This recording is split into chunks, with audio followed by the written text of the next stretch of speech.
কি হয়েছে? এভাবে মন খারাপ করে বসে আছো কেন? কিছু না দিদি ভাই। কি হয়েছে? ভাইয়ের সাথে ঝগড়া হয়েছে নাকি? না সেরকম কিছুই না।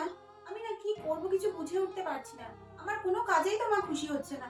আমি কদিন হয়েছে বলো এই বাড়িতে এসেছি। আমার সবার সাথে অ্যাডজাস্ট করতে, সবাইকে মানিয়ে নিতে আমার তো সময় লাগবে।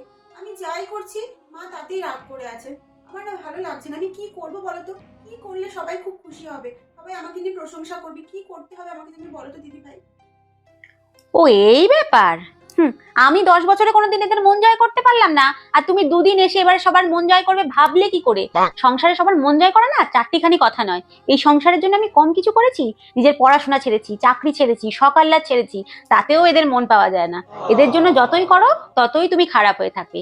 শোনো, আমি যেটা করেছি তুমি খবরদার সেটা করবে না। কিভাবে নিজের অধিকারটাকে আদায় করে নিতে হয় না সেটা শেখো। আর কখনো চুপ করে থাকবে না। যত চুপ করে থাকবে তত সবাই এরা তোমার উপরে পেয়ে বসবে। তো এইসব নিয়ে তুমি মন খারাপ করো না, বুঝেছো? সত্যি দিদি ভাই, তুমি আছো বলে হয়তো আমি এই বাড়িতে টিকতে পারবো। তোমার মতো দিদি পেয়েছি বলে তাই। তা না হলে আমি তো এই বাড়িতে এক মুহূর্তও টিকতে পারতাম না। আরে না না, আমি আছি তো, চিন্তা করছো কেন?